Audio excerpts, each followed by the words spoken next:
tonight, growing calls for metal detectors and active shooter training at Michigan State Capitol building. But as our Simon Shayket found out, the people who work there, not everyone is confident the added security is necessary. The attack on the U.S. Capitol is still weighing heavily on the minds of lawmakers here in Metro Detroit. In fact, they say it's one reason we need to make our state capitol even more secure.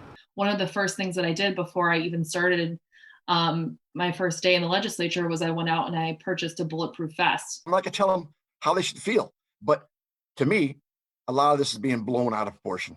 State lawmakers on both sides of the aisle sharing different views on how best to ensure safety at the Capitol in Lansing in the wake of a failed militia group's plot to kidnap and kill Governor Gretchen Whitmer and target legislators. State Rep Joe Bellino from Monroe says he's not yet sold on metal detectors being installed. If it was up to the legislation, you personally, how would you feel? I would think about it because I want to see where they're going to put it. Are they going to make all of us walk through the metal detectors every day?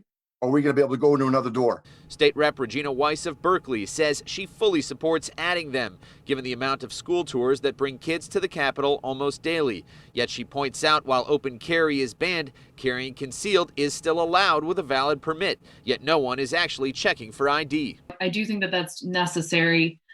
We saw just yesterday that the Department of Homeland Security is saying that there's an enhanced threat of domestic terrorism. Active shooter training also is something lawmaker Lori Stone from Warren is lobbying for. As an educator, I have had experience with active shooter training for my classroom, and I found it to be empowering. Representative Bellino also sounding off on the training and where he stands. Would you be a yes or a no?